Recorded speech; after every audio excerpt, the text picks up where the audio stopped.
পাওয়া যাচ্ছে না, গ্যাস পাওয়া যাচ্ছে না তো, তাই এই ব্যবস্থা করেছো। সব বন্ধ হয়ে যাবে। তো মমতা দিদি চায়, মোদি চায় না। হচ্ছে ঘুটো দিয়ে রান্না, বাচ্চাগুলো চুপ। 18 নম্বর ওয়ার্ডে হচ্ছে ঘুটো দিয়ে রান্না, গ্যাসের ট্যাঙ্কি ফাঁকা।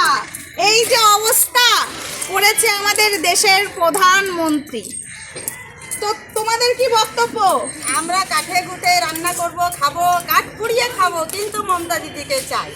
আমাদের মোদিকে চাই না। কেন মোদিকে চাই না? পছন্দ নেই। মোদি এলে যদি আমরা আরো অসুবিধায় পড়ে যাই, এখন এতটাই দেখতে পাচ্ছি, তার আগে আরো বেশি যদি দেখতে পাই তাহলে আমাদের আরো অসুবিধা। আমাদের বাচ্চাকাচ্চাও তখন আরো অসুবিধা বড় হচ্ছে, রাস্তাঘাটে বেরোতে পারছে না, দিদি গিয়েছে তো বেরোতেও পারছে, তার মধ্যে স্কুলে ফ্যাসিলিটিও পাচ্ছে, অনেক কিছুই পাচ্ছে। মোদি তো একবার জিরো ব্যালেন্স দিল, বললো 5,000 টাকা, সেটাও দেয়নি।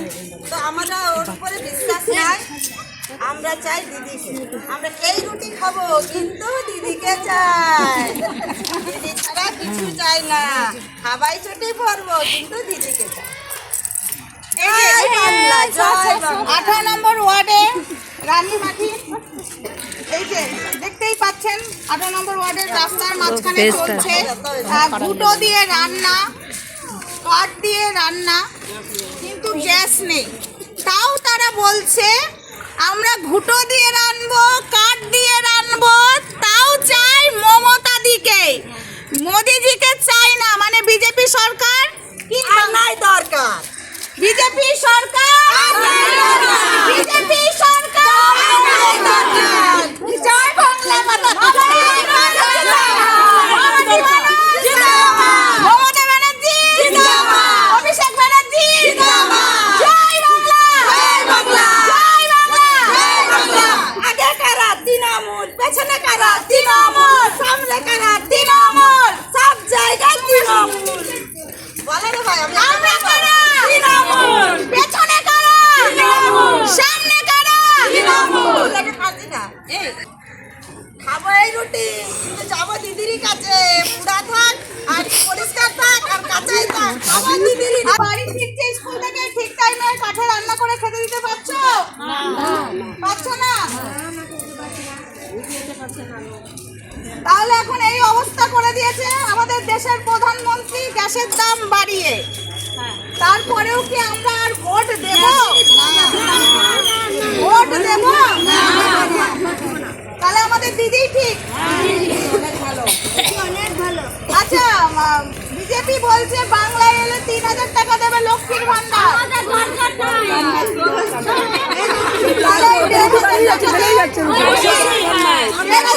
খুশি? 3,000 টাকা কতদিন খাবে? একবার দিয়ে বন্ধ করে, একবার দেবে, ভোট নিয়ে নেবে, তারপর বসে যাবে, রাজনীতি চালাবে। একবার কি করবে? বাচ্চা বাচ্চা তাহলে ওইটা হ্যাঁ ঠিক কি? তাহলে যে বিহারে যে মোদি ছাড়া বিহারে আছে তো কি করবে? বিহারের লোককে তো রাস্তায় দিদি দরকার।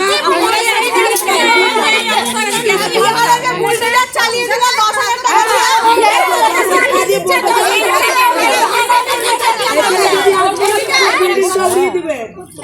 10,000 টাকা লালচি দিচ্ছে, উড়িয়ে ভোট করে ফেলে দিতে পারছে। এমন কপাল আমাদের দেশে এই যে এমন কপাল দাঁড়াও এমন কপাল নতুন বিয়ে হয়েছে, বেচারাকে কাঠের উনুনে রান্না করতে হচ্ছে। কি করবে?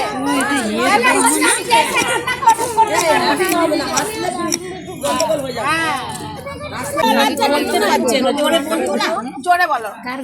রান্না করবো, ঘুটে তো রান্না করবো, শ্বশুর বাড়িতে থাকবো, কিন্তু দিদিকেই ভোট দেবো। জয় বাংলা।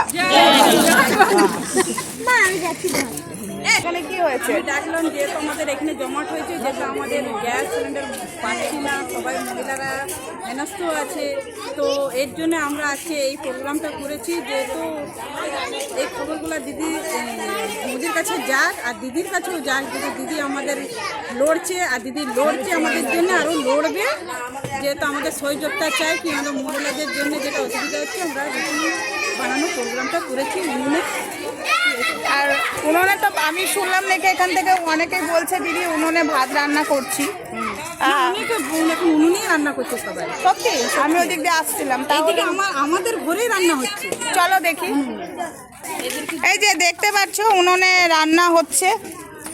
আচ্ছা, এই যে আমাদের নতুন বৌমা। আচ্ছা, তোমাদের কাছে বক্তব্য শুনতে চাই। কি চাই? দিদি চাই। দিদিকেই ভোট দেবে তোমরা? দিদি আমাদের জন্য কি কি করেছে? রাস্তা করেছে, লাইট করেছে, অন্ধকারে পড়ে যেতাম সেখানে লাইট লাগিয়ে দিয়েছে। আমরাও 30 বছর থেকে এখানে নিশানাটা আছি। আমরা লক্ষ্মী ভান্ডার পাই, হ্যাঁ, রূপশ্রী কন্যাশ্রী আবার দিচ্ছে। আবার কি